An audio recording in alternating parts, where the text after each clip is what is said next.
welcome to the show. This is, if you're just tuning in, this is 24 Hours of Chaos, show number 7. We're streaming from Melbourne and Bali. This is Michael. Michael, your host today, and also Reinaldo. Reinaldo, you look different from last year. I believe you're here last year as well, right? You look a little bit different. Something happened over the year. Hey guys. From your gesture, you mean I'm fat? Well, it's just I didn't say that. I just say you look different. Yeah, I just say you look different. Because the last year we on show 8, and as you know, as a Chinese, 8 means prosper. So I have a lot of full of love. Okay. You mean you have been having a lot of food, Bali food? Must be really good, yeah? Yeah, because I got stressed with all the client things, and makes me really stressed, and then I eat more. Right. So I think it's a good thing, yeah? It means that you're healthy. And doing good. And that is why I'm a bit disappointed with this year, because we are not on the show 8 anymore, and we end up with show 7. That is why we have Western thing. There's a thing saying about lucky 7. So I think 7 is still a lucky number, yeah. So we have 7 speakers. Yeah, it's a good number. 7. One more 7, it'll be like 777 lottery, right? So for those who just join in, and every year if you join in, we have lucky draws and prizes for viewers, to win, right? And today, the same as well. Everyone who's watching us will stand a chance to win some great prizes hosted from Chaos, SiNi Software, and also Creative Lighting. So if you want to win 1-year software licenses for V-Ray or Corona, your choice, SiNi Software, free ticket to a light mix course brought to you by the guys at Creative Lighting. What you're going to do is register for the 24 Hours of Chaos. The green is low, and the winners will be chosen randomly, and we will announce the name at the end of the show. So register as soon as you can. Also, if you want to win some of the cool t-shirts, mouse pads, and other chaos flags, simply just take a photo of yourself, selfie, or watch the show and share it on your Facebook event page, Instagram, or Twitter with a hashtag of 24 Hours of Chaos, of course. And again, we will announce the winners randomly at the end of the show. And last but not least, for those chaos enthusiasts who has been up for all 12 shows, salute to you. We have prepared a special quiz at the end of start of show 12. Simply just take part in the 12 show part challenge, and you will be able to win 24 Hours of Chaos trophy, 24 Hours of Chaos branded t-shirt, 24 Hours of Chaos branded Bluetooth speakers. Wow, there's a lot of prizes. On top of that, you get annual V-Ray collection licenses, the whole collection, yeah? And the annual subscription to Autodesk 3D Max or Maya, your choice, annual SiNi software licenses, and also, not to forget, the free ticket to a Creative Lighting's Light Mix course. So during show 12, we invite all viewers to fill out the 12-question quiz, and all you got to do is answer the question, and the first 3 person who responded correctly to most of the question will become the 24 Hours of Chaos champion. Sorry about that. So that's about it. And Reinaldo, should we introduce our first speaker? Yep, the first speaker is Chen. The guy always loves to explode things. And I heard that he is a chaos.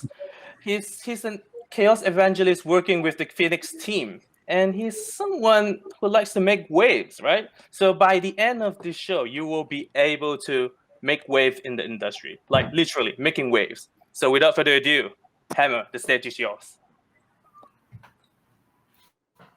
So, are we supposed to play the reel? Yeah.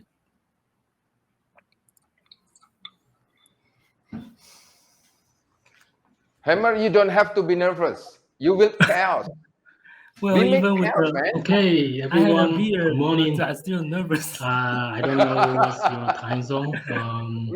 Maybe I should say good evening or good afternoon. My name is Chen. First of all, I want to say thank you to Reinaldo and Teddy for inviting me to this event. Let me share my desktop.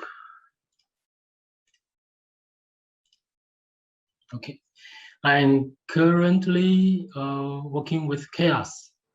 I am a territory specialist at Chaos. I've been working with Chaos remotely from Taiwan for more than 4 years. And I belong to Phoenix team. This is a photo I took in, I think, 3 years ago in 2019 in Sofia, headquarters of Chaos. This is kind of a outdated photo, but I tried to list all the team members here. I hope I didn't miss anyone. If I miss, I'm sorry. Let me show you a short clip to summarize what I do in Chaos.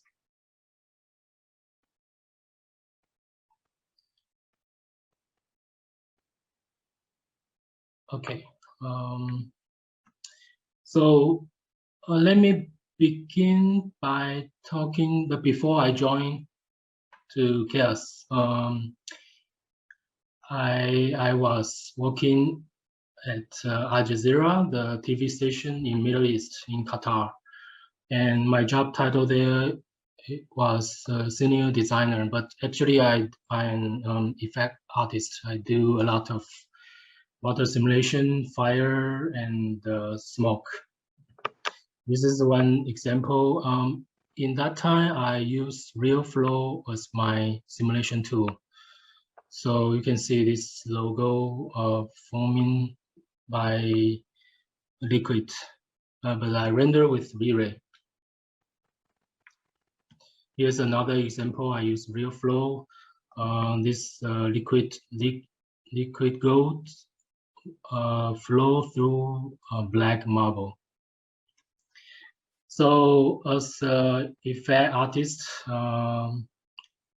we always want to create stuff freely in one place, but in that time I use RealFlow. I have to export the animated geometry from RealFlow to 3D Max, and that sometimes you have problem because, for example, this marble, black marble, maybe the size is not correct. You have to check back and forth. So it's a tedious job. Here's another example I created at Al Jazeera. This is, as you can see, it's falling people, that smoke coming out of it. It's symbolized that people suffering from a war. So people are dying. So this smoke was simulated with a film effects for 3D Max. Although it's a plugin in 3D Max, it's not fully compatible with V-Ray.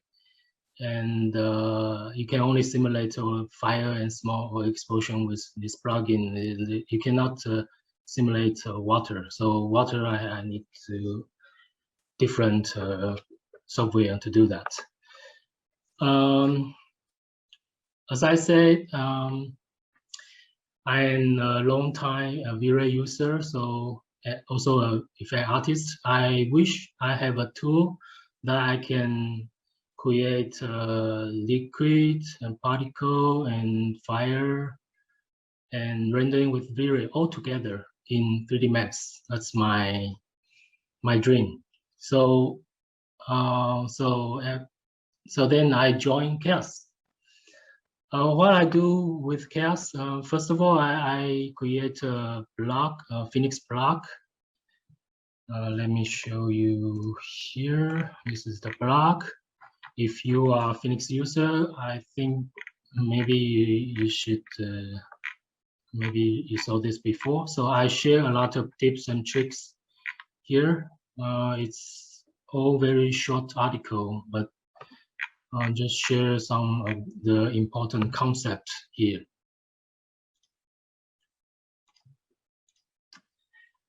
Another thing I do, I also participate creating tutorial on the official documentation page. This, as opposed to the blog, this tutorial here is more step-by-step tutorial, and not just tips and tricks. We pay attention to every detail that people might have when they try to set up the scenes. So let me share here. This is from Chaos documentation site and Phoenix for 3D Max. So you can see a lot of tutorial, and this is the latest one. We create this one, and you can see from it's actually we spend a lot of time for creating each one, so you can see every detail of how created. We explain every problem you might meet. So I hope it's helpful for the Phoenix user. I want to say more about this tutorial because you can see here you have a liquid ocean and the fire and smoke in one scene. So this is a dream come true for effect artist.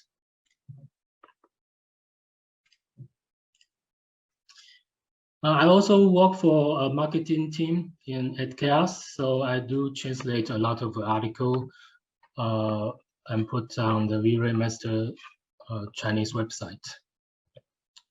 It's here. I even wrote some tutorial in Chinese. If you can search here, maybe this one.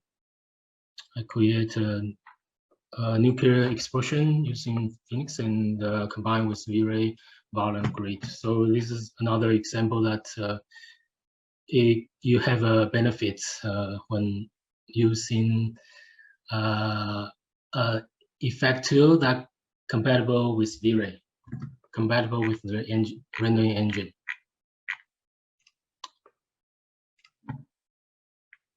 And I show you this image. It's another example, and I create this shot. There's you can see a lot of detail in this frosty bottle drop in this icy liquid. I'm not going to show every detail how I create this, but I just want to say that it's nice to have a tool that you can create in one place and it's fully compatible with the rendering engine. And you can set up your material and manipulate the material in real time and while checking your simulation. It's really handy for me. Okay, so I got only like 10 minutes. I hope I can. This is a project I'm recently working on. It's a big wave tutorial, and it's like a holy grail for effect artists. I think, I believe every artist want to create this kind of effect. It's a big wave, and it's driven purely by wave force. And usually you see this wave shot is sometimes they create by rigging or by putting additional geometry to push the water. But here we use purely one wave force to drive that. Besides, it's also can integrate with geometry. So it's a real simulated wave. First of all, we always start with reference. I check online to see what are the characteristics of a wave, a real life wave. You can see this curve and the line here. This is for the front view. And for the side view, you can see the curve like this, and you got a splash. So this is a breaking wave. I also check a reference for shading. I don't want to use just this right bottom one because it involves a lot of surface scattering. I choose those three as my shading and lighting reference, so it's faster for rendering. Here's another important reference to show what characteristic in a single wave. You have this lip, tube, white water area, impact zone, and you have this tunnel. I found this paper. I think it's very useful. Basically, there are three types of breaking waves: spiraling, plunging wave, and surging break. So you can see their profile is different. So when the wave approaching a shoreline, the shape of the breaking wave is depends on the profile of the shore or the sea bottom.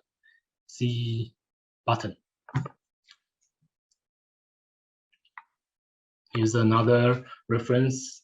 So I check a lot of reference before I create. So make sure I'm in the right direction.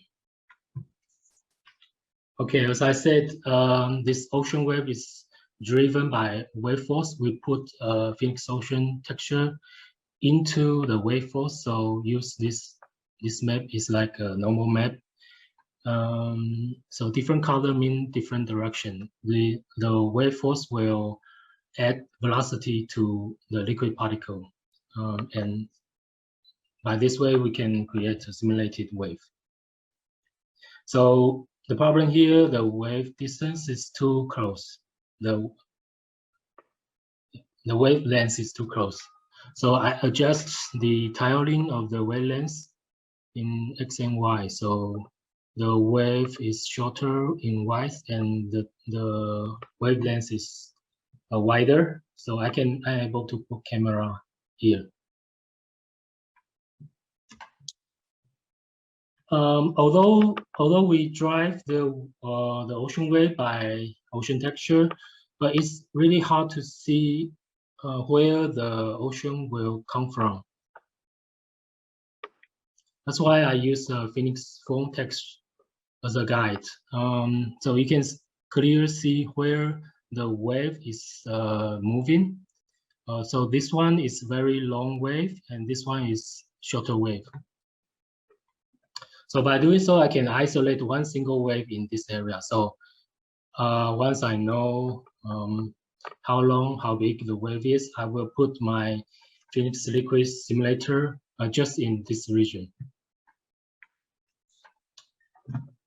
Okay, another important thing to pay attention. As I said, there are basically three categories of breaking wave.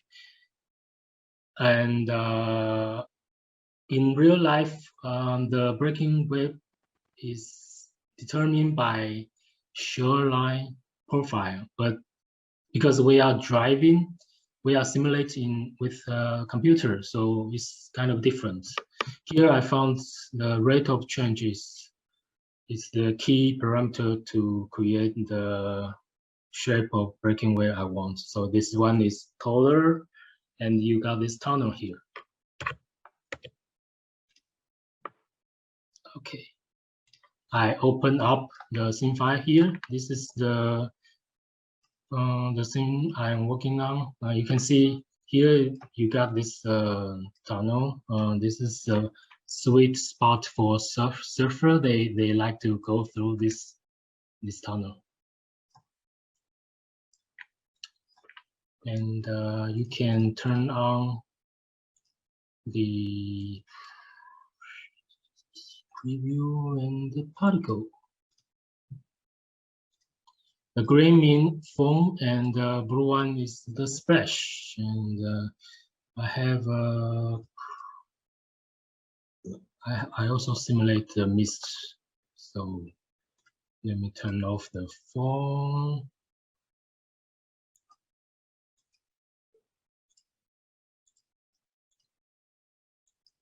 And here is the mist.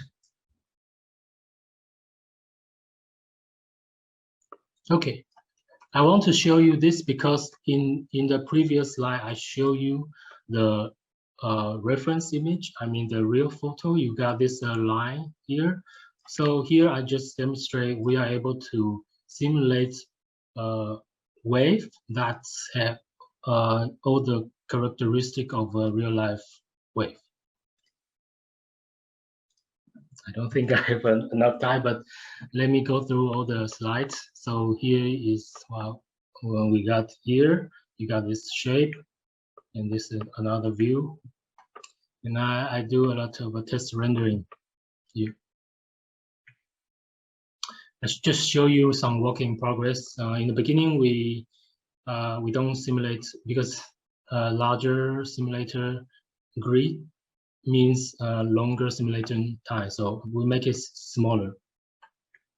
And then I try to add multiple shape here. Here's another one. After simulation, I apply another Phoenix Ocean texture to add detail to the ocean surface. Here is for the front view and with particle.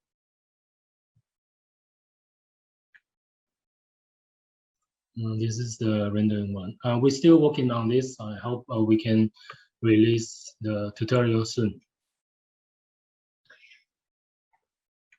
Okay, I don't think I have more time. I just want to show this one. This is actually this is just a very small test I did like in 2018. And let me open the same file.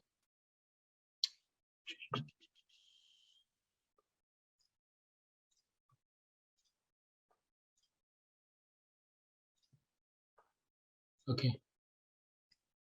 I just want to show you that this is actually very simple setup. I use the mask in the outgoing velocity. Outgoing velocity. I use this Stucco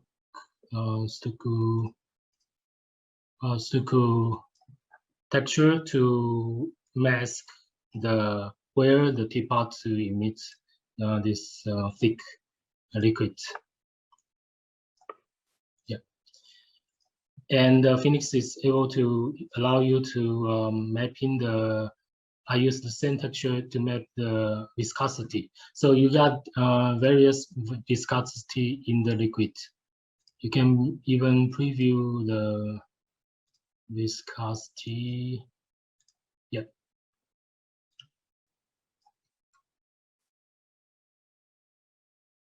That's why when this shitty stuff cannot turn because there's different viscosity inside the liquid. That's why it turned around. Okay, I hope I have more time, but that's it. Thank you for everyone. Bye-bye. Thank you.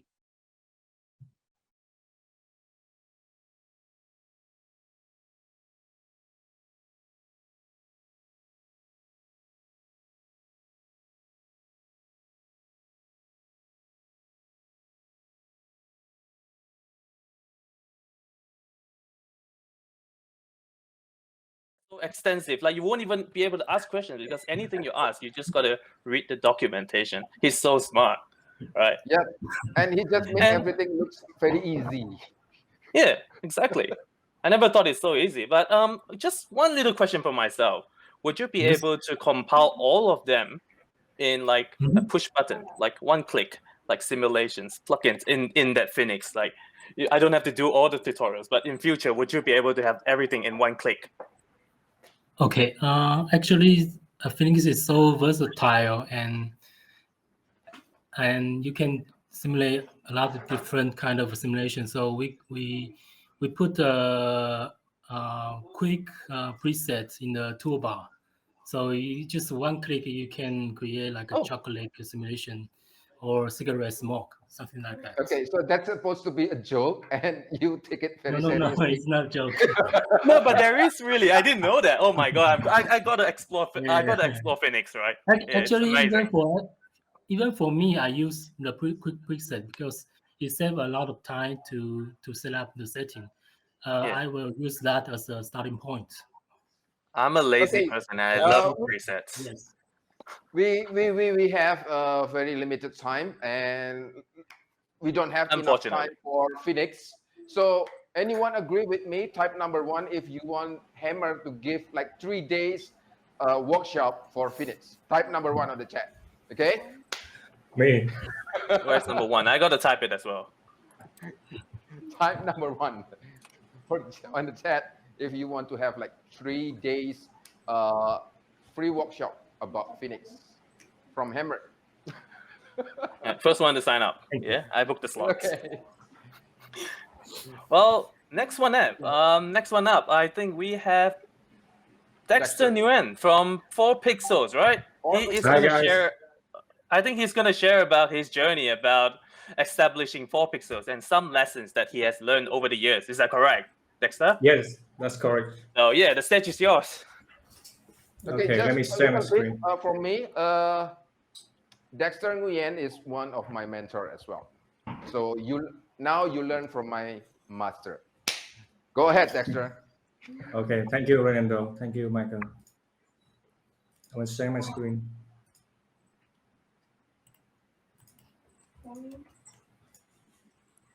Okay, so first of all, I'm very happy and honored to be part of that show to share with you guys our journey.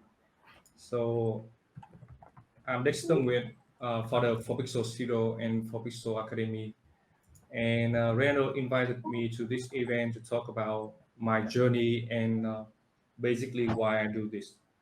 So I guess I will share with you my story and things that I learned along the way. And it started like this. This was me back in college, about to graduate, and didn't know how the future hold ahead. And these are my first like commercial renderings. Yeah, I know. They are ugly as hell, as you can see. It's funny when you look back the renders that you made like 10 years ago, and yeah, it's always make me laugh because you can't believe what you did. I mean, it's so ugly and kind of stupid. But I guess everyone has their own starting points. So here's mine. Basically, my story can be divided into 3 parts. So the first chapter I call the seed, which bring me back to 22 years ago. When I was a little boy, like 9, 10 years old, my passion was drawing mangas. You must know this manga, it's Dragon Ball. And I could draw it day and night with so much joy and excitement. Yeah, I just love it. It seems irrelevant now, but looking back, I can see that by drawing, I trained my eyes and my hand to capture the lightness and small details. And I think that's very important later. Painting is always my passion. I did a lot of sketches and paintings, and here are some of them. This one I did with pen when I was in the college. And this one is the first digital painting that I did. I remember that I was so happy to borrow a Wacom from my college and brought it home and stay up like 2-3 hours straight to finish this piece. Pretty happy and proud because that was the first time I painted with Wacom and Photoshop. And I did a lot of paintings. And later I realized that painting, photography, and ArchViz, they all share the same concept of composition, colors, values, and depth. And by training one, you also develop your skills in others. For example, how I do painting really affects how I do ArchViz. My approach always started with big volumes, big shapes before I come to details. And I guess this way of doing ArchViz really helps me because I always have a good like overall image, and I don't lose time for like unnecessary things. The second chapter is about me being an artist. These are some of the first render that I did as an ArchViz visualizer after graduating from college. I worked in architecture development of a big corporation. And at that time, the requirements of the work that I did is not so high. But I always try to deliver at the best quality as I can and beyond my boss expectations. Because I kept look up to the other artists around the world, the famous one, and try to learn and improve myself to get closer to their standards. And I didn't get raise bonus or any promotion for doing that, but it really brought me a lot of great opportunities later, more than what I can expect. So I guess if I have to give an advice to young artists, this is it. Work more than your boss expectation. Work more than your client expectations. You will never know when, but it will definitely pay off.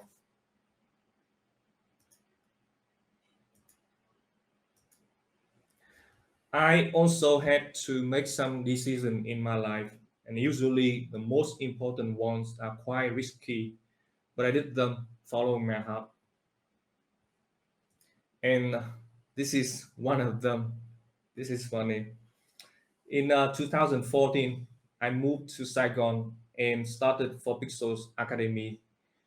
Um, I I lived in Hanoi at that time, and Saigon is like 2,000 kilometers away, a whole different city, and lots of unpredictable things. And I had to drop the opportunities that I had in Hanoi. And I started with like $10,000 savings and a computer. It was the view from our first office.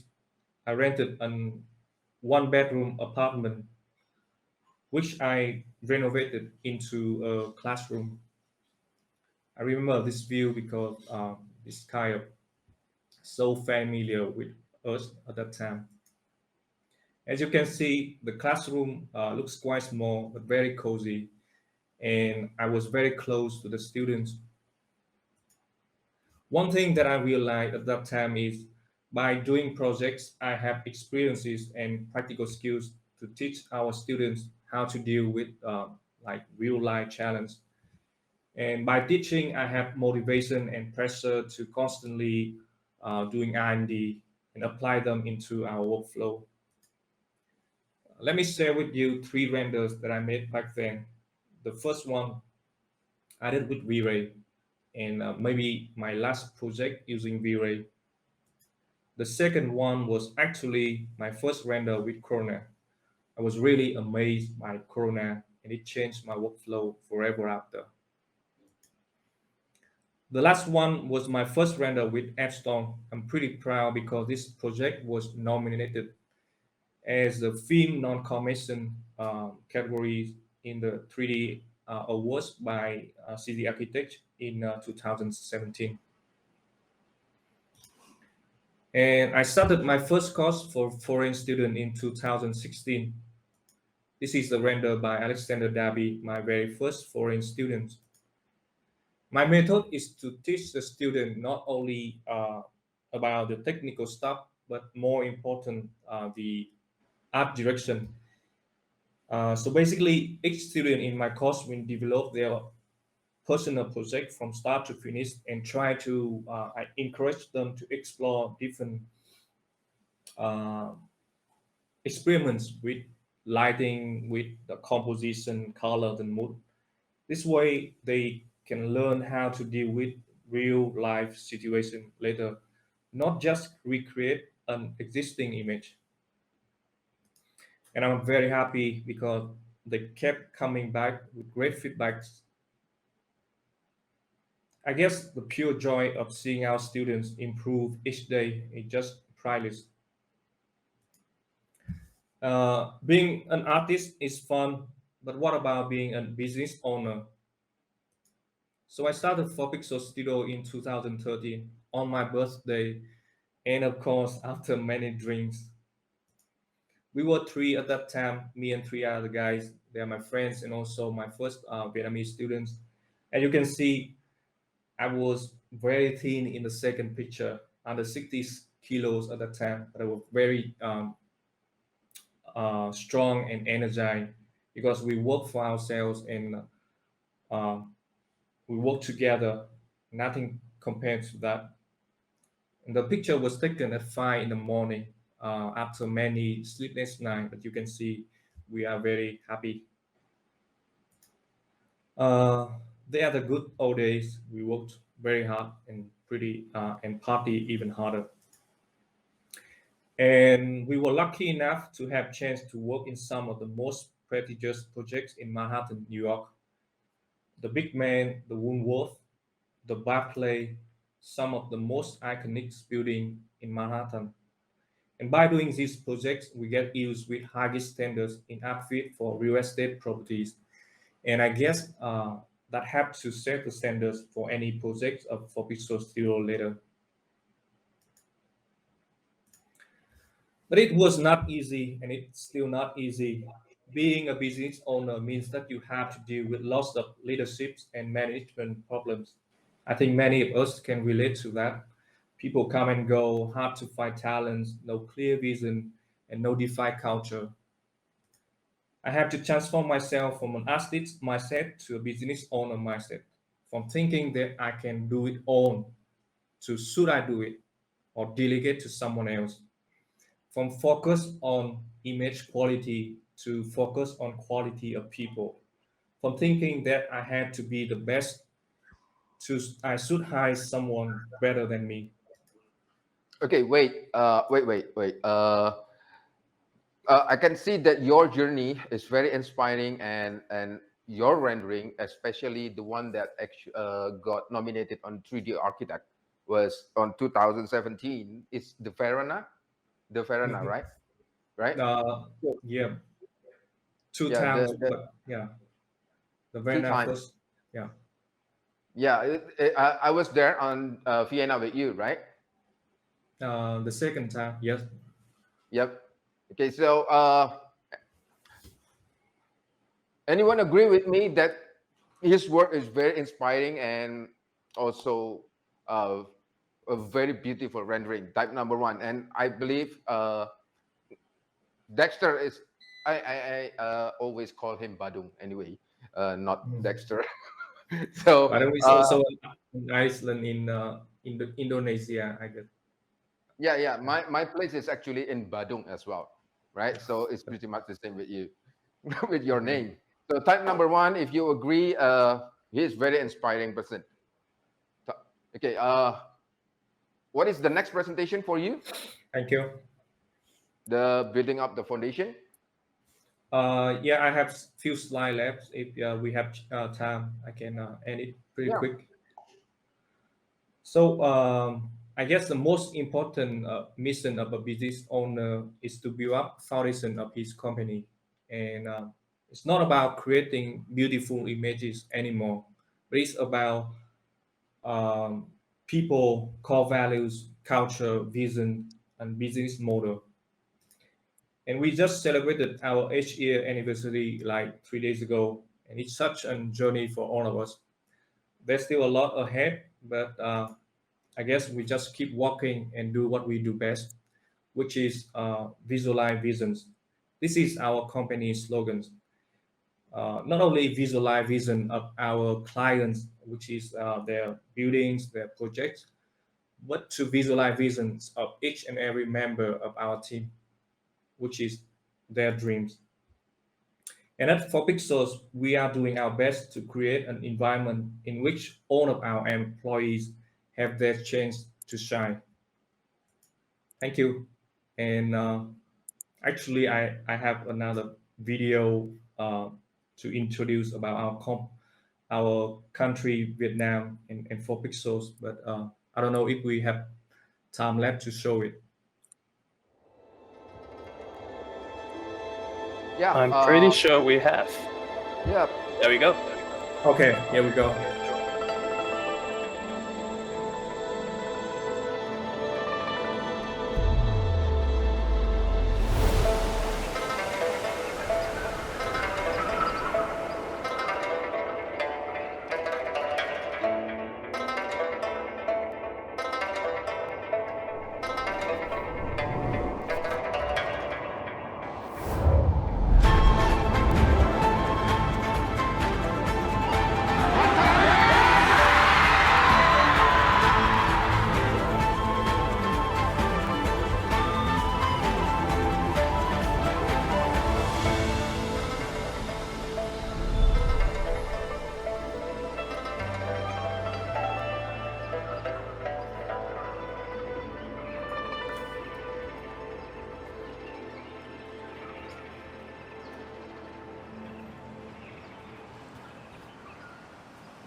Just in time. So Yeah. thank you, Dexter, for your amazing presentation. And I believe Vietnam is a very beautiful country.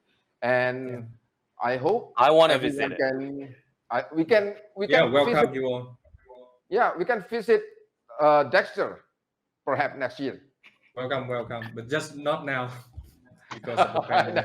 After the pandemic. We can't anyway. Yeah, fuck the pandemic. So for you guys, But I can definitely feel Vietnam from the videos that you have just shown. Like, it's amazing and very immersive. Yeah, we are Yep. very proud of our country, and thank you for letting me do this.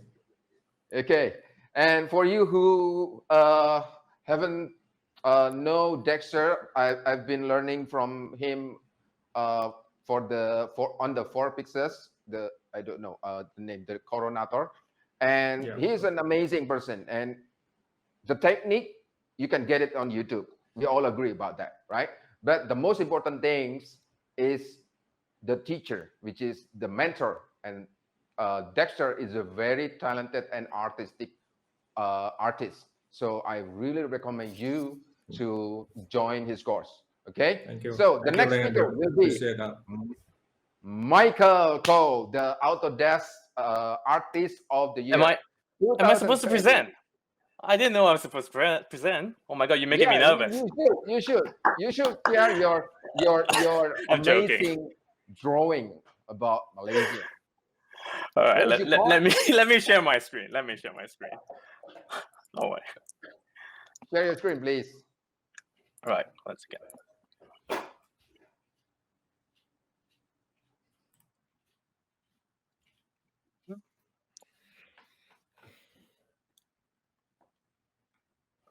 Let me reload this. Yep. So if you have just tuned in This is the 24 Hours of Chaos, show number 7, and my name is Michael Khoo. Today I'll be sharing with you guys a little bit about concept art making as an ArchViz artist, from my point of view, at least. So, a little bit about myself. I am a Malaysian based in Melbourne, working in an architecture studio called Sarah Stripley SDS 3D Visualizer, right? So, here are some of the amazing renders that I've been doing for their design. Sorry, let me rephrase. Here are some of the renders that I've been doing for their amazing design.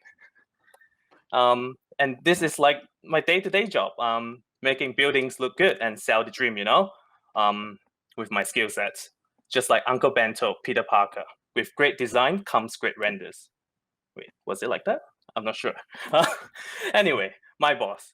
He has been very open to accept my constant exploration with render moods and style. And something which I'm very grateful for, you know, it allows me to be more creative and explore something that I might not be able to explore in other places. And for that, I'm really, really thankful. So shout out to you, Dom. So aside from my day job, I'm a fan of all things sci-fi related, movies, pop cultures, and any concept art. As long as it's futuristic and it's very, very full of tech, I love it. So ranging from Tron, Blade Runners, works of Sid made, yeah? Long inspiration and fan of it. And also I look at something from other artists, and specific Pedro from Arch9. He is a guy that I looked up to since uni, and he does amazing works, ArchViz, sci-fi works, and he is an award-winning person, and he did so many YouTube tutorials on that inspires me to do something on my own. And staring at this, I try to do something, right? But I'm not properly trained like in the industry. I don't really have the experience. So it's really hard for me sometimes, you know, when I have an idea and I struggle at the sketching part, because I do in ArchViz and in architecture, we do everything in 3Ds, plans and elevation. So my drawing skills are a bit more rusty. And when I tried to attempt about 4 years ago in 3D, these are the sort of results that I get. I mean, as a practice, it looks okay, right? But if you were to say, I want to put it in my portfolio or something, it would be a shame. I'll lose my job and I lose my title, you know. So it is something that I decided to, you know, like have to work backwards and try to fake things and make it work. And it involves a lot of heavy Photoshop post-production process to get to somewhere, I would say, acceptable level that I put into my portfolio, you know, and be proud of it. And if you put it in the process, it's something like that. Whereas 40% is all I reach in the 3D, and the rest of the 60% I have to do post-production. It's like I'm an ugly person and I need to put on makeup to be confident. All right.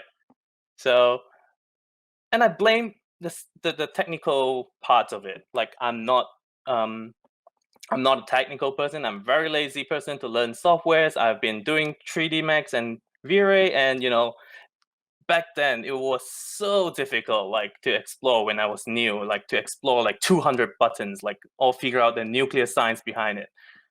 And over the years, I would say, Wait, things.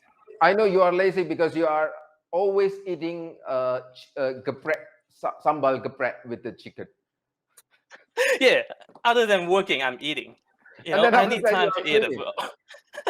That's Indonesian food, man.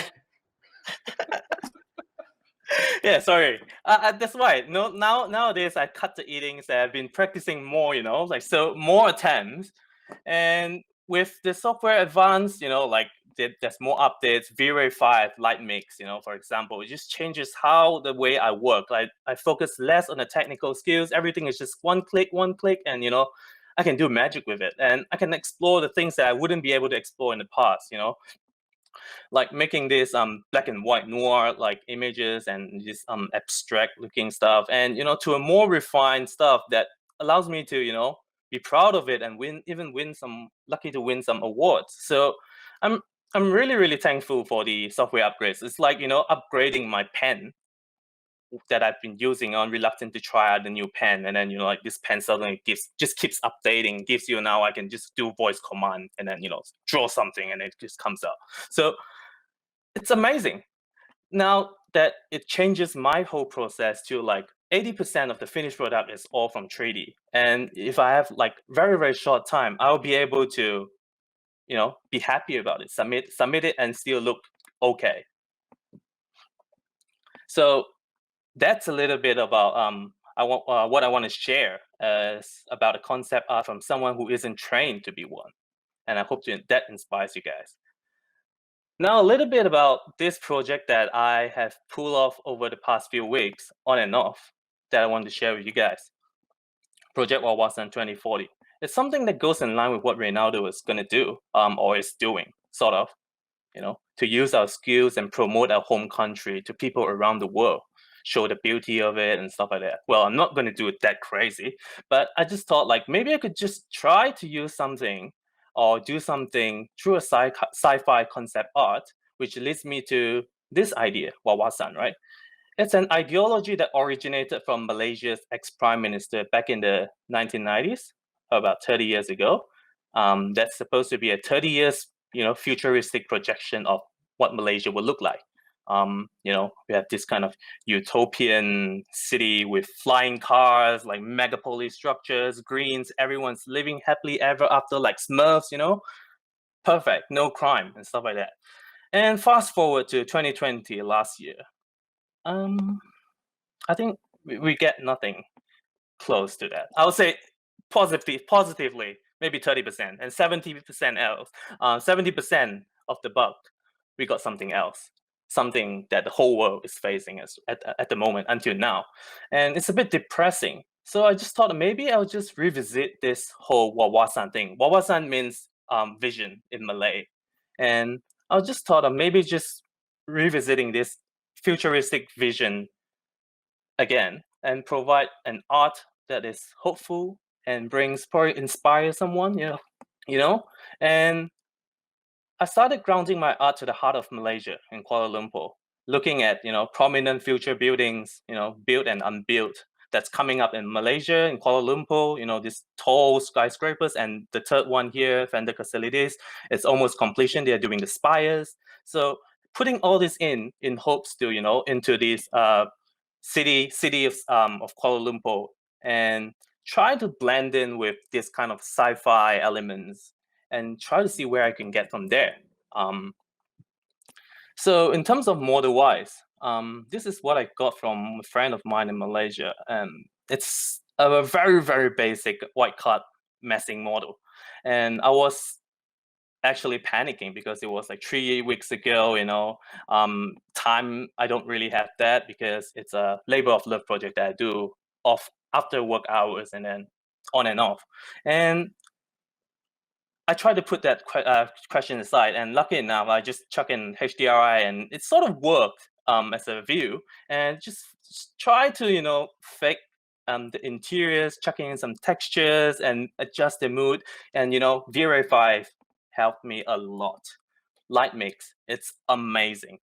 I can just work on this without having to figure, out the perfect lighting and then re-rendering, retesting. It's a very tedious process in the past, and something that deters me from doing things in 3D and ended up in post-production through Photoshop, because I can just put the things that I want. Right now in 3D Max and V-Ray, I can do it on the spot, and it allows me to, populate the city mindlessly and having the light in mind, adjusting to to suit like the perfect mood of it, and create a scene that I would say until it reaches a level that I'm happy about.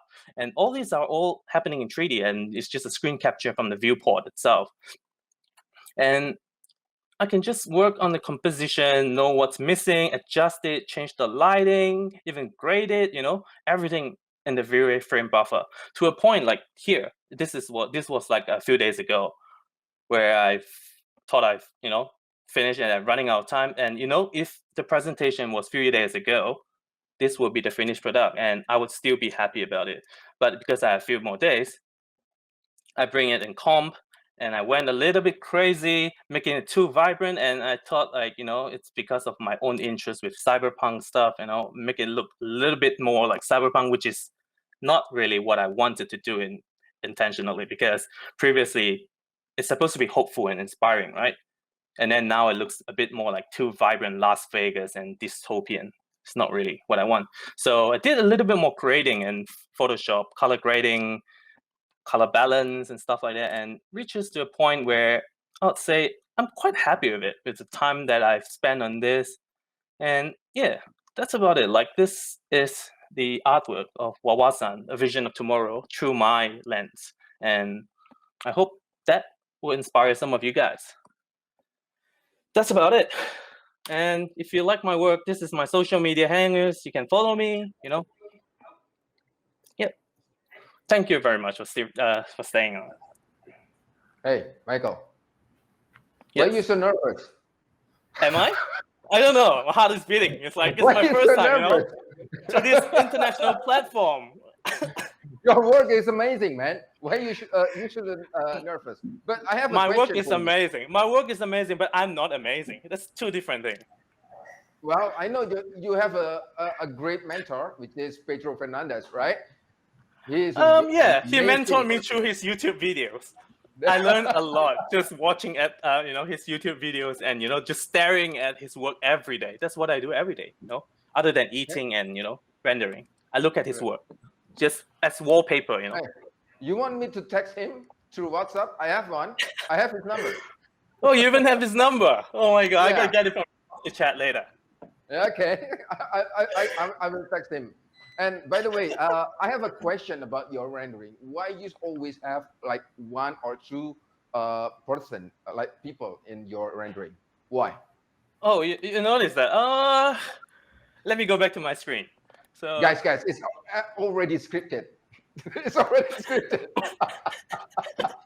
So like having I have like architecture experience, right? So I have an architecture background, so I think it's just a like a piece that I always do, like having a people that makes you lets you feel the scale of it, and add a little bit more depth to the work. And for this, I have two people here like hugging and embracing. I know it's a bit like cliched and like forced, but it feels like I'm trying to bring the message that we are embracing the future.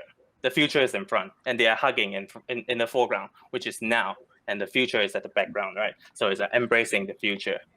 That's sort of like the thing that I want to bring. And yeah, in the past, like that's really amazing. That's I mean, like, I'm like quite speechless with all the rendering, with the matte painting things, because I'm no longer an artist anyway. I'm more on the business side. I'm no longer good with the rendering, but I'm good getting a job. But anyway, so thank you very much for your time and a very good presentation. Give a virtual round of applause for Michael with an amazing presentation. And anyone agree with me if we ask Michael to do like a 3 days workshop for free for the matte painting thing? Fight number one of the chat. Oh yeah, of course. Everything works better when it's free, right? I'm not sure if I can teach, because I always fake things. Like as my ex-boss always say, fake it till you make it. That's what I do every day. But we have the secret ingredient, sambal geprek. Oh, sambal geprek. Yeah, everything is better when you eat something spicy. Your brain just gets stimulated. Okay, so the next speaker, who is it? I believe it's Stanley Aryanto, right? So, Stanley, are you here with us? Test your mic. I'm here. What is up, everyone? Okay, so I want to introduce you to Stanley Aryanto. This is probably the first time you are meeting him. So I have the same mentor with Stanley, and he actually his house is actually behind my house. So yes, this is already planned. Everyone almost from Bali. Sorry, guys. It's not corruption. Definitely, it's not corruption. We just want to give you tons of values. Okay. So you're making me and Dexter feel like we are like, you know, the outcasts. Okay. Stanley is from Indonesia, which is from Bandung, I believe. No? Yep, Yeah, that's you're it. from Bandung, and he got like 100, more than 100 awards on the photography. So I want probably Chaos can play the video from Stanley first. If today were the last day of my Chaos life, team, would I can do you what play I'm the about to video do today? for- A question that I ask myself every single morning before I head to my previous engineering work. And for the longest time, the answer was no, until I started to change the way I approach life. I'm Stanley, an award-winning, published and exhibited travel photographer who have been to 29 countries around the globe. In 2018, I finally found the courage to leave my career as a mechanical engineer. A good job, a good income, and a comfortable lifestyle. But I realized that I want to pursue something bigger, to inspire and change people's lives, to leave a legacy. When I left my career, my mission was simple: to be able to experience and capture the unseen perspectives of the world, to be able to help others to pursue and live their dream life, and to help others to find hope, purpose, and happiness through their passion in photography. Inspiring moments are a second way, and camera is the tool that I choose to preserve it for generations to come. Photography is more than just an image. It is a translation of what you see, an experience of our passage in time. It transforms the feeling from the past to the present. It touches our imagination and convey a story. Photography is our window to the world, our perspectives, the ability to recognize the simplest thing amongst the grandest landscape, the extraordinary in the mundane, the striking magnificence of Mother Nature, the once in a lifetime moment. Every journey is an exploration, and every exploration is an adventure. This is my journey. This is the Wicked Hunt.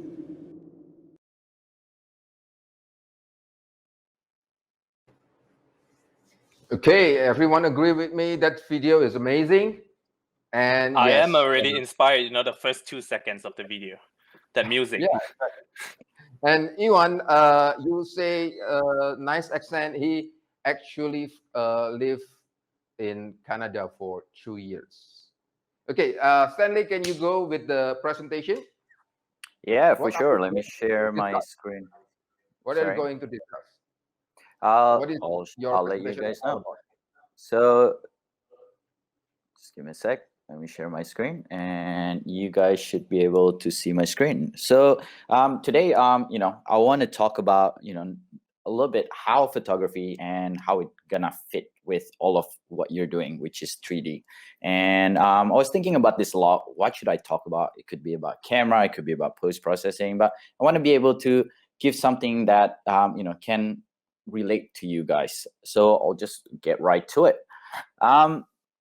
Right. So as you heard before, my name is Stanley Aryanto, and I call myself a nomadic travel photographer. But essentially, I'm more of an explorer, an artist, and an educator.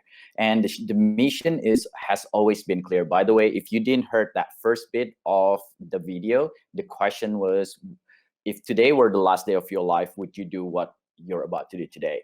And that was kind of the start. So if you didn't get that first bit, just to kind of bring that back. And for the longest time, that answer was no, until I started changing the way I approach life, right? And this is my mission now, to be able to experience and capture the beauty of the world, as well as to be able to help others to pursue and live their dream life. And so that hopefully they can find that hope, purpose, and happiness, whether it's through photography or whatever their passion may be.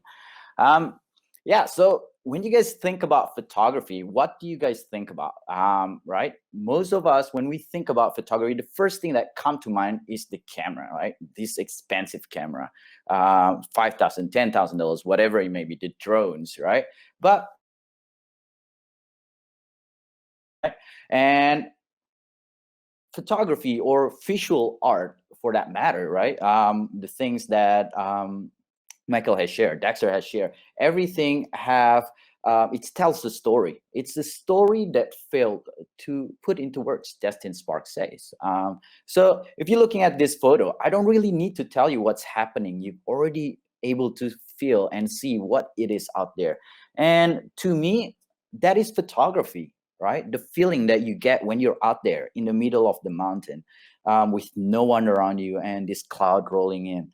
The experience, the cold wind, you know, the breeze that hit, all the dust that hit your face because of all those winds, and those are the feeling that this photo represent. Those are the feeling that when you look at this photo, those are the things that I'd like you to feel. So when it comes to photography or visual arts, at the end of the day, those are the things that matters. Those are the things that will get you awards. Those are the things that are gonna get recognized by brands and you know, basically all your clients if you do this for business, right? And to me, one of the things that I always taught to my mentee is that the most in photography, it's very simple. There are 3 pillars to photography. First of all is mastering your vision. Second of all, mastering your camera, which is the tool. And third of all, mastering the post-processing, right? And the camera side of things for you guys could be the software, and it's pretty much the same thing. But before we get to that, one of the things that's really important is to have that vision.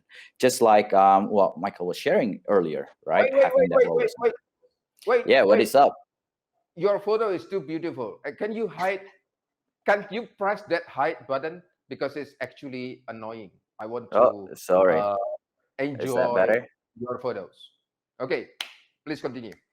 Okay, so those are the 3 pillars of photography, and those are the things that I always hammer into my mentee and my students, right? But today I want to talk about that very first pillar, which is the foundation and the most important thing in visual arts, not only just photography. What are they? Well, first of all, everything starts with light, right? As simple as that. I mean, if I go like this, what can you see? Nothing, pure black. And that is what visual art mean. Those are the lights, are the things that create texture, that create mood, the colors, right? Whether it's black and white, whether it's noir, whether it's moody, those are the things that makes the difference, the lights. And I consider when it comes to visual art, it is one of the most important thing. Now, if we just look into this progression, right? Those was before the sun actually peaked through the mountain. This was when the sun peaked to the mountain, and this is, oh, sorry. Okay, I did mistake there. But, you know, like as it higher, it'll go a little bit higher and higher, you kind of change, all the lights change, all the color change. So lights is absolutely important. And when you think about visual art, those are the very first thing that I'd like you guys to think about. Now, the second things, you know, coming back to lights, how do you get that right lighting? Where it's all coming back to timing, right? I mean, how many of you have heard this phrase of, you just have to be at the right time and right place, right? And at the end of the day, it's pretty much it. But there are a lot of different things that you can do to put yourself there, to, you know, from the planning side of things, from forecasting the weather. And the most important thing is to be able to recognize the things that you see, right? The beauty amongst the chaos, and to be able to capture that and preserve that. And those are the things that I'd like you guys to think about when you're thinking about your 3D art, or, you know, your visual art, is that what is that thing that, you know, that is the hero of the story, and focus on that and get rid of the villain, the distraction, all the things that doesn't make that photo great. And in this photo here, you know, the timing is absolutely impeccable, because those are once in a blue moon, like, no pun intended there, but that was a blue moon. No, they're not a blue moon. It's just very rare because of the size and so forth. But look at those clouds, right? The inversion, and look at all the texture of the rocks where I was standing and surrounded me. And those are the things that you can see when the lights is out. Now, what if your goal is to be able, or your vision is to be able to capture the Milky Way? well, then you don't want to shoot during the full moon, because then what's going to happen? It will take away all the details and washed out all the Milky Way and everything that you can see out of the Milky Way. So timing is basically the second things that you need to make sure to be able to master your vision. Now, the last thing is the framing, the placement, the way you put things, what do you decide to include in your frame and what you decide to take away from your frame, because those are the things that make a lot of difference. What is the experience, the feeling, right? And in here, this is where I'm standing at that point in time. Those are the view, those are the wider view. There is a false peak and there is another peak, and those are the things that you get to see. And I decided to frame one of my friend there in the middle as a scale. And there was just so happened someone else at the very top, again, as a scale, right? Just to show you how big these mountains are. And in here, you could see the journey from left to right and what are the journey that we have to overcome to get to there. But what if you want to tell a different story? What if you want to tell a different feeling? And in here, you could actually see, again, I used one of my friends. And yeah, if you want to be on one of these photos, then you just have to make friends with me and go on my adventure, or what I call the Wicked Hunt, and I'll get you in there. But in here, what I want to depict or give you guys the feeling of is that sense of you are in the middle of the mountain, and yet you are right next to the sea. Like all this on the right-hand side are the water, the ocean, and just that feeling of, oh wow, I felt like I'm on top of the world, but from here I could see the very bottom of it. And that feeling is just incredible for me to be able to experience that. And again, all I did was just shift that framing, and all of a sudden you get the different feeling. It's less about the ocean but more about the mountain, right? Now, it's also important to think about what you're trying to include and exclude. In this example, if you remember that very first slide of framing that I show you guys, there's a false peak and this peak. And by removing that false peak, you get to see basically this peak, which is the higher one. And the sense that I want to be able to share with you in here is that feeling of being on top of the world. I mean, look at him on top of the horizon, on top of the clouds. It felt like, it's heaven on earth, right? And those are the feelings that I want to be able to, I want you guys to be able to feel when you look at this photo. One question from me. Yeah. Is it windy there? But what happened if there is a big wind and then you fell? Well, funny enough, my Canon camera actually took a tumble 3 meters down the cliff and about 30 meters down the mountain, and I had to fetch it. So it did took a tumble actually during that day, and it wasn't it didn't give me a happy face, I can tell you that. Yeah, so and this is the other framing. If you look at the one from before, this is the cloud was just incredible. It was really felt like we were amongst the cloud. And as we went over this ledge, over looking over the other side, we were able to see this framing where it really felt like you were standing in the middle of the cloud, and it felt like it's just a massive cushion and you want to jump. Of course, do not jump because they are not cushion. But just one last, slide to prove a point. This is a different framing, and all this framing are from the same spot, but they are giving you a different feeling. So one thing that I'd like you to ask yourself when you create your art, is to think about what is that story that you're trying to tell? What do you want to get your audience to see, to feel, and give that experience through your visual art, whatever that may be, right? Whether it is through reducing the light, increasing the light, changing the vibrance. And like you see on some of the slides that from the previous presenter, we change the way, the texture, the colors, and all of that change the mood, change the way we perceive and feel when we see that photo. So yeah, that is pretty much it. And if you guys want to connect with me, my DM is always open, so you can say hi. all you got to do is type in @theWickedHan on Twitter, Facebook, and Instagram. And yeah, say hi. I would love to get to know everyone. Great. And if you want to, if it's too hard to find his the Wicked Hunt, I don't know, it's too long. Just follow our follow our 2G Studio IG, and we are planning to ask Stanley to give a free workshop. Okay, so free workshop again. Yeah, everyone's doing free workshop.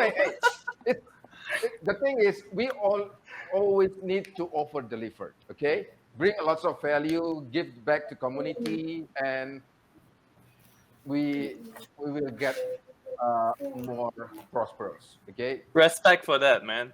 Ronaldo. Yeah, and I believe Hammer have a question where the shot been taken, like where's the mountain? It's actually in Bali. So most of the 90% of the photos from Stanley is actually in Bali.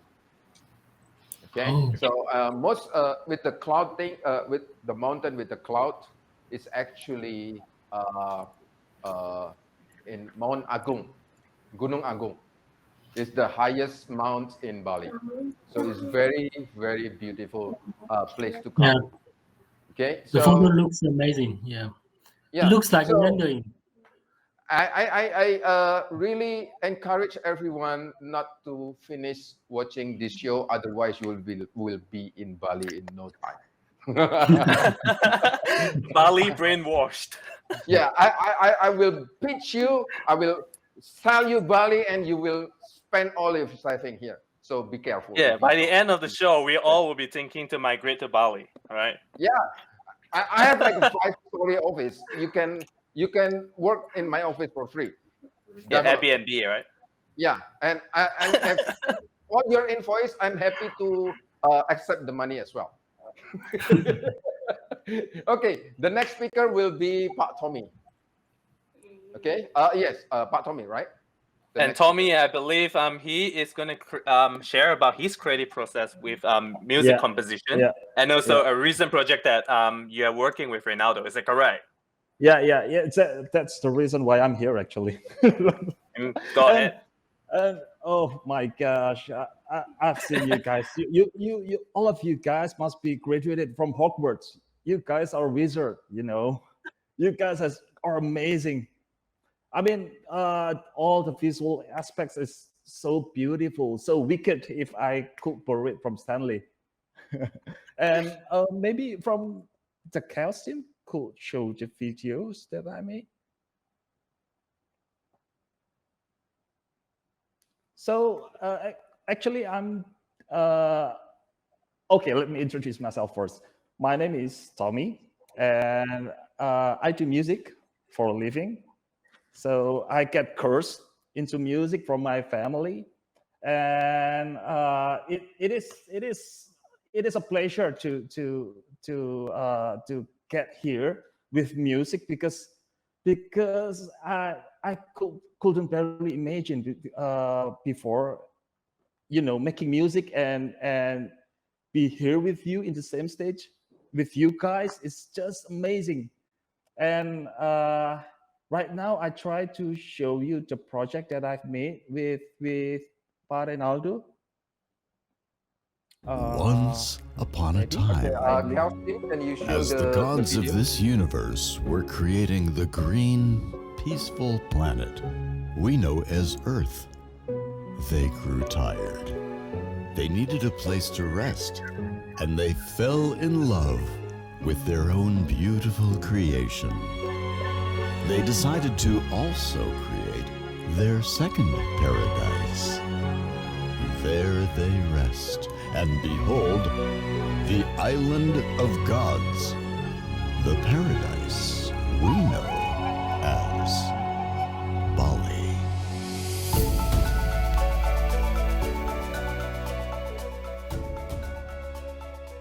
Okay. If you guys don't mind, I will guide you through this video. So this is the music that I've made for this particular event with with Reinaldo, and while they called me, they just asked me to make music for this festival and this event, and they give me total freedom to make music. And even there's some sentences that still stick in my head. You are the director of the video with this music. Okay, and I get a bit shocked. And they only give me three audio source, which is this chant, as you can hear in the display, and the first voiceover, which is sounded like Aslan from Narnia. And there's one more at the end of the music.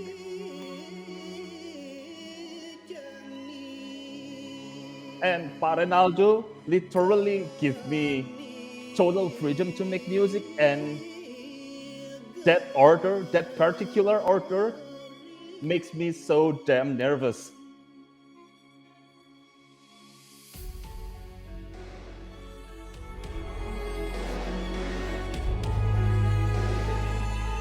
So basically, the music is all about telling how Bali was created, and then there is some struggle within Bali right now because of the pandemic, because of the past situation, and I try to recreate that feeling and that journey into this music.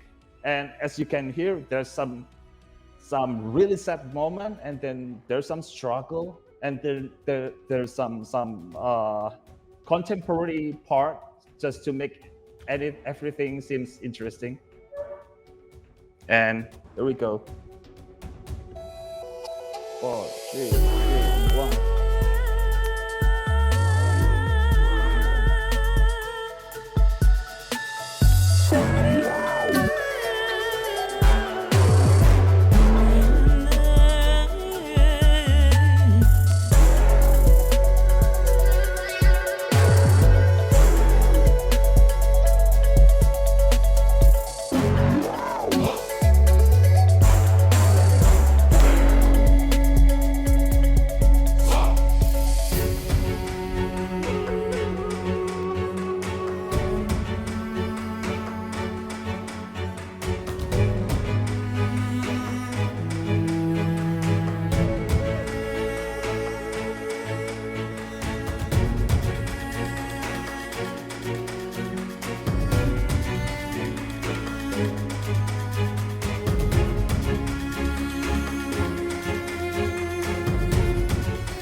There you got it, the music. I would love to tell more stories about it, but time-wise, I guess it's pretty tight right now. And I would like to connect with you guys. I mean, is there still time for me to? Yeah. You still have another like 5 or 6 minutes. Okay.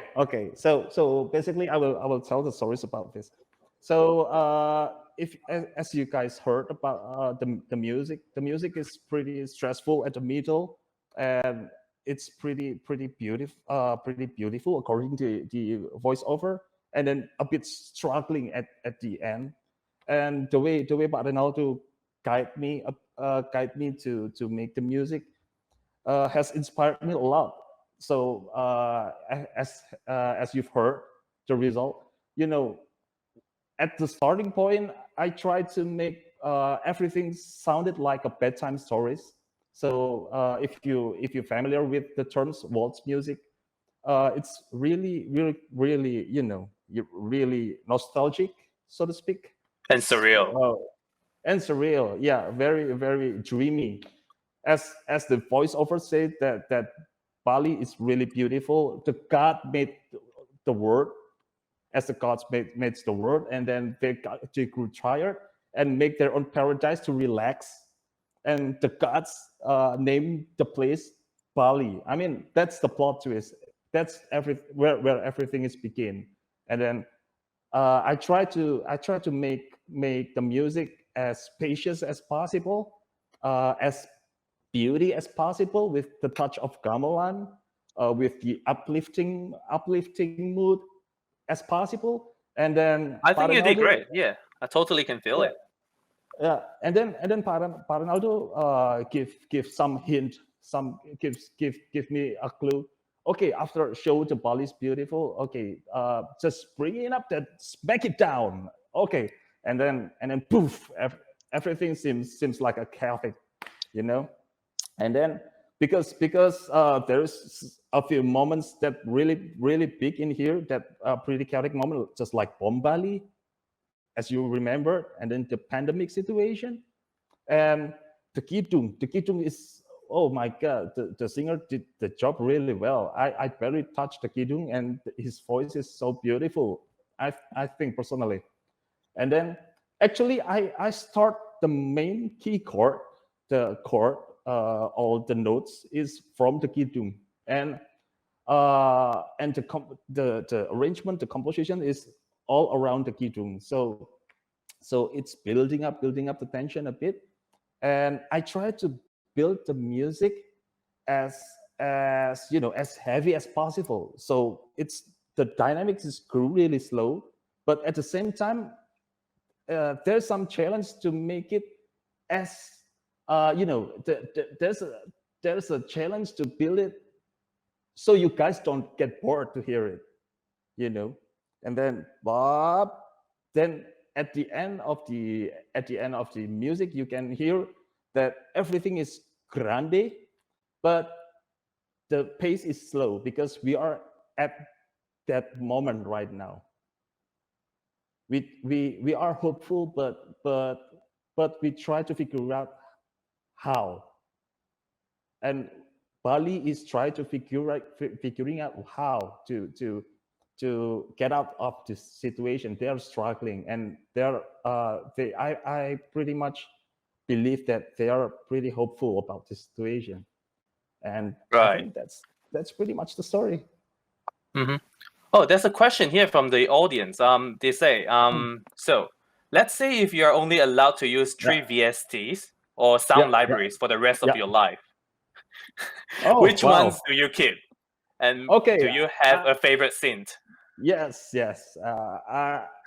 absolutely. First of all, it's from Orchestra Tools. It's called the Metropolis series. I'm pretty sure it's pretty famous one. It's called.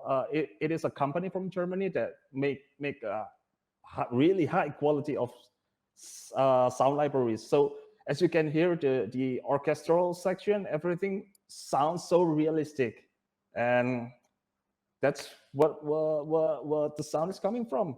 Orchestral Tools Metropolis series. So it saves your life a lot and save your times a lot. And then synth wise, I preferably use Omnisphere and Zebra, Uhe Zebra. That's the most versatile plugin that I've ever used, and I'm pretty. I believe everyone who touched the digital music creation will feel the same. Okay, thank you very much, Pak Tommy, for the sharing about the music. Thank you. Thank you.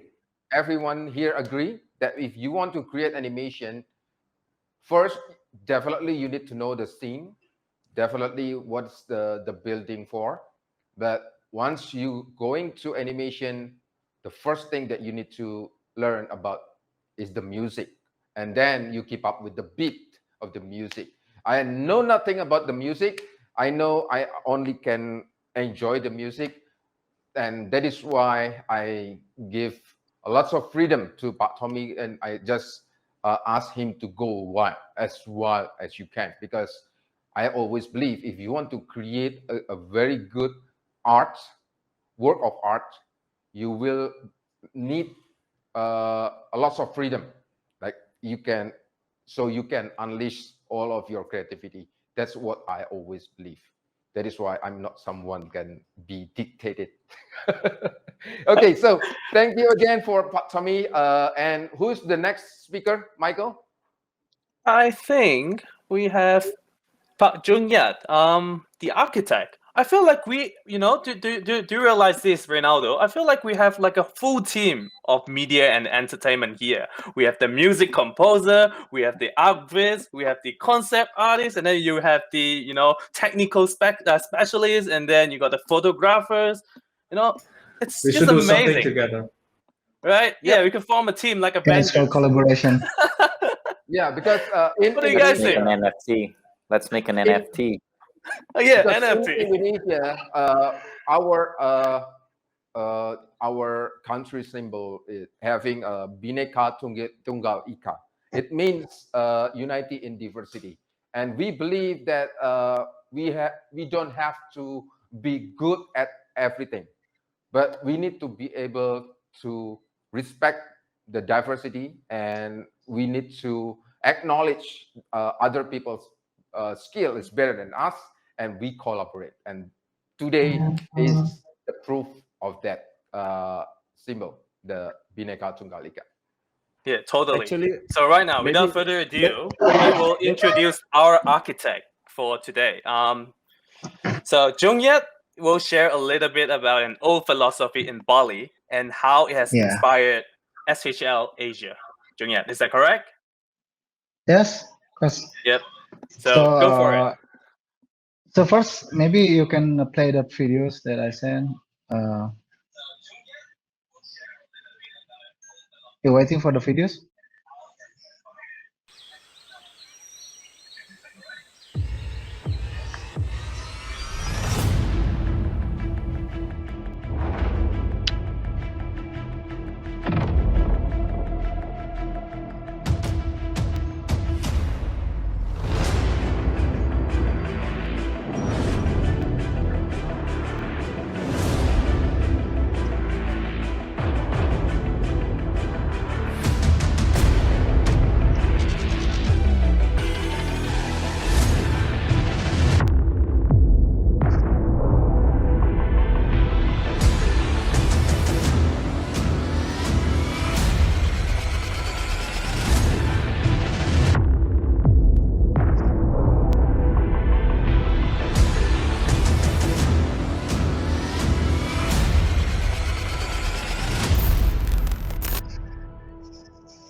That is some crazy production.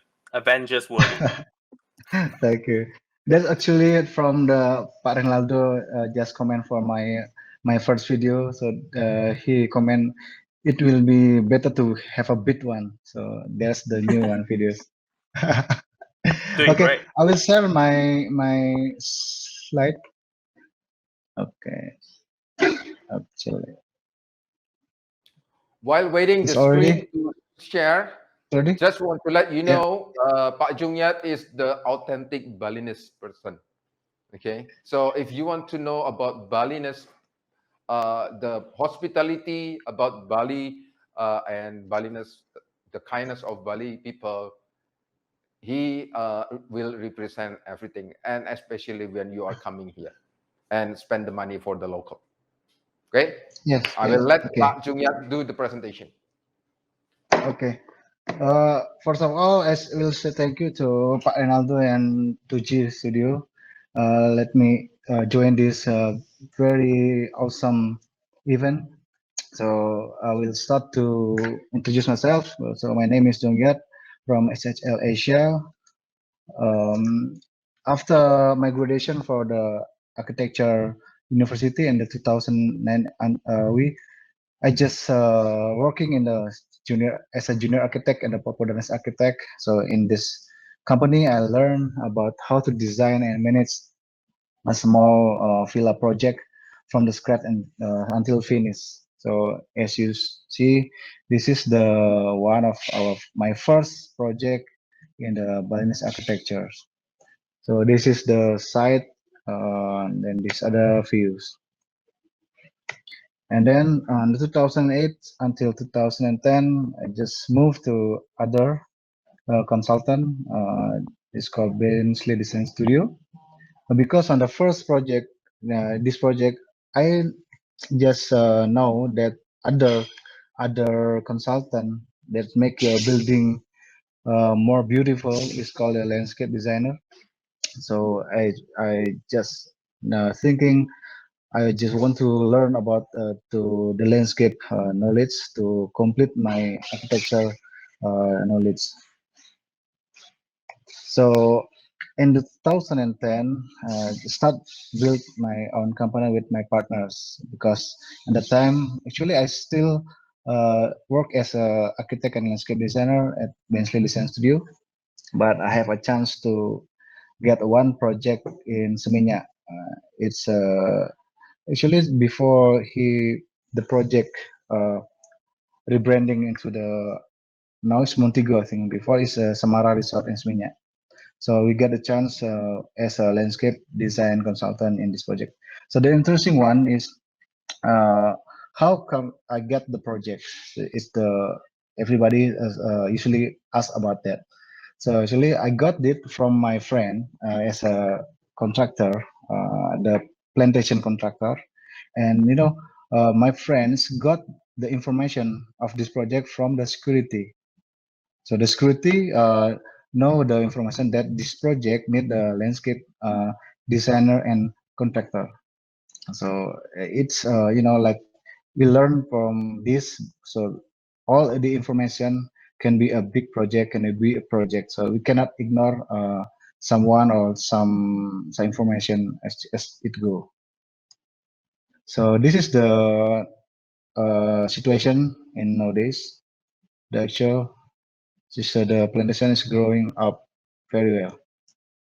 And then I got my company first international publication in 2011 in the E magazine. It's published in China. This project is published as Mara Resort and Spa. And then in 2013, it's my team first international project. So I got the landscape design consultant in the India, in Goa. So this is interesting because the owner of this project want to make a Bali style of garden and architecture in India. So they hire Balinese to make this design because they believe the original design is come from the native one. So these are some view in the project. And in 2019, we got a first in architectural awards. It's called EI Bali Awards for one project in Ubud. It's the Folk Ubud. It's one restaurant with pool. This is the project. The interesting one in this project is we use the recycle one to recycle material to using in this all the material except the tiles. So the roof is from the recycled material. The wooden is from recycled material. Okay, this is another angle for this project. And the same years we got award for the landscape design is from the Property Guru Indonesia Property Awards. We got the best boutique hotel landscape architectural design is for Citadines Berawa, Bali. And after this, this project get the Property Guru in Asia Property Awards, so next level. So talk about SHL Asia, we will share about our team. It's called SHL people. So we are the principal. We have 5 principal. This is my partner in the middle, Kades Sastra and me as a architectural principal, and this is Anang and Atria. It's from the landscape designer principal, and we have Citra for the interior principal. And also we have our team. We have Dia for the finance, and we have Kara for the marketing, and we have Vika for our leader for R&D, and we have Arim for the head of the conceptual division, and we have a lot of architect and interior designer. So we have experience about 11 years experience in hospitality design, so including the Marriott brand. We have project still on design phase in the Labuan Bajo.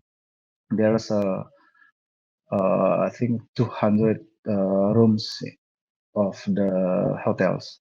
And we have Fairmont project in Mumbai. We collaborate with the architect from India, so Aswin Alpha from Alpha Architect, one of the best architect from the Delhi. And then we have Ahmadiyya Resort Villas in Seminyak. We have collaborate with Jimbaran Bay Beach, and we have also make design. The last design is the Andas Bali. This is the first Andas brand in Bali.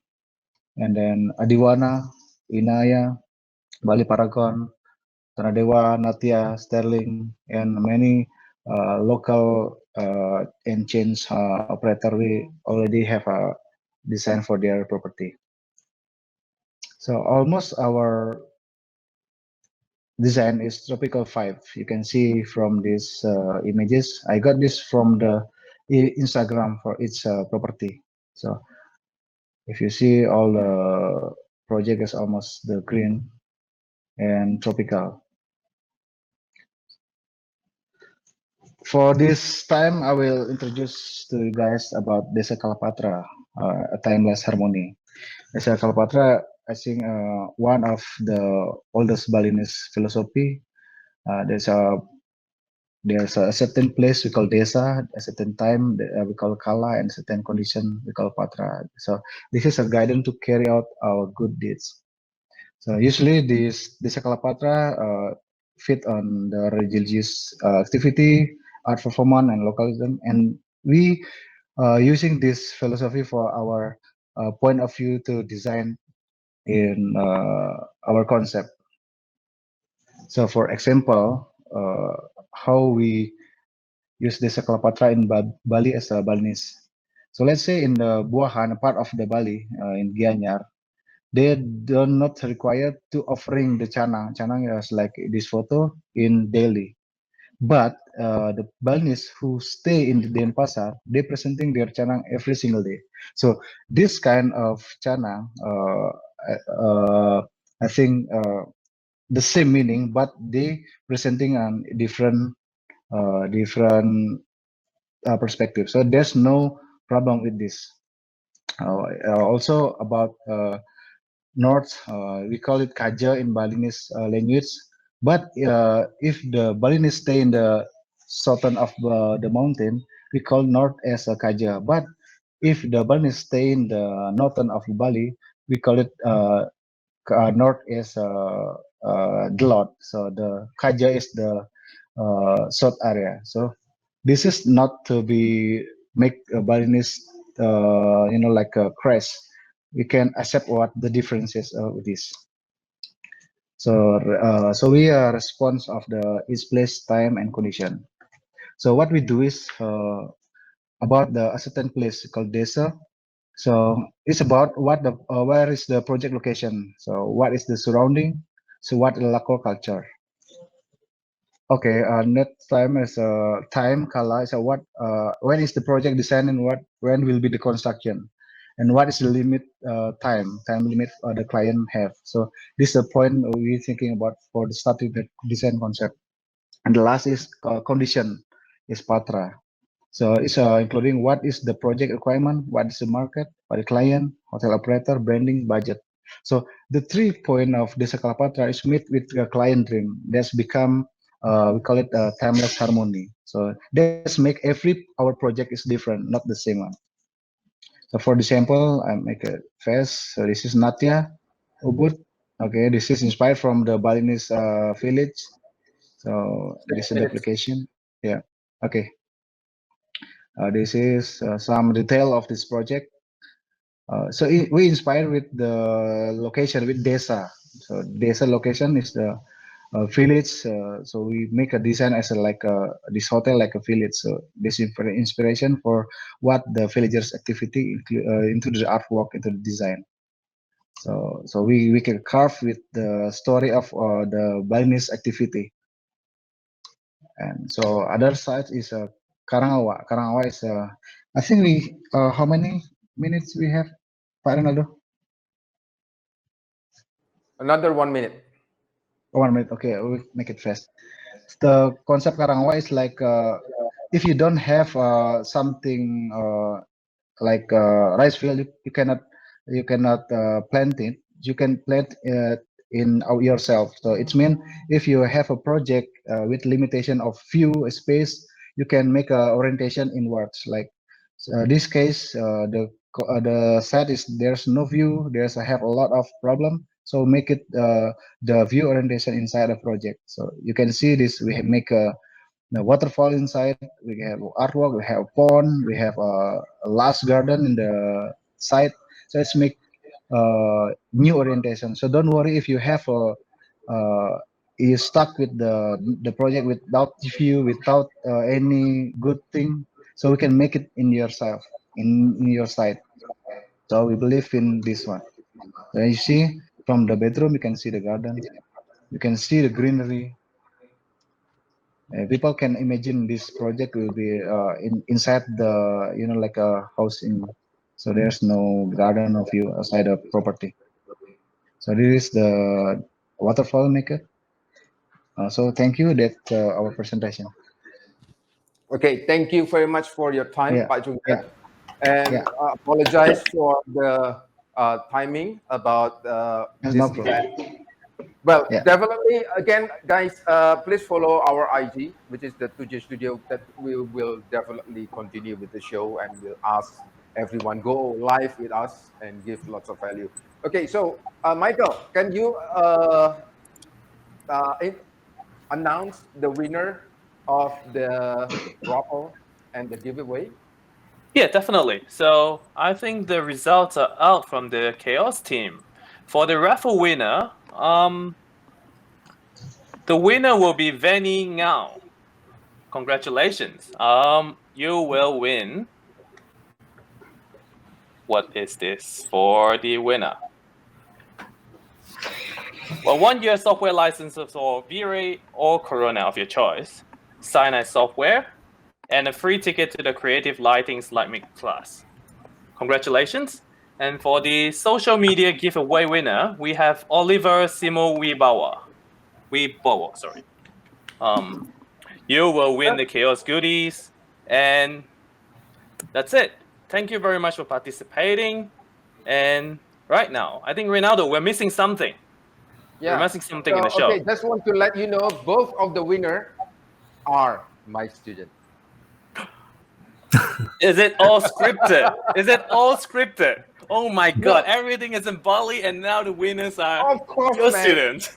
I have like 2,000 students. Okay, and I always it's you winning. You're gonna take all the prizes to yourself. It's you winning. I know. I will touch them and I will ask them to send the license to us. Anyway, okay, guys, we're running out of time, so I don't have any presentation for now, to be honest. But I believe everyone here already represent what we are going to show you out at the end of this event.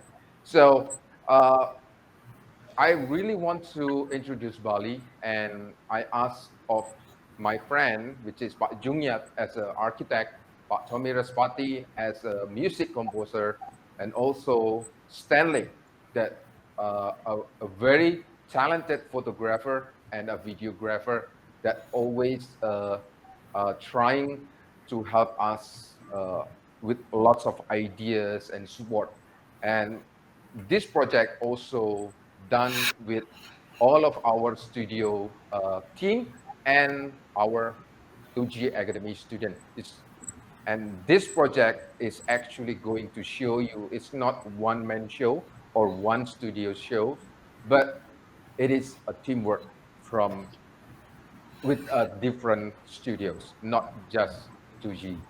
So the last message that I want to send to you before playing the video, if you only travel once a year, please think of Bali next year.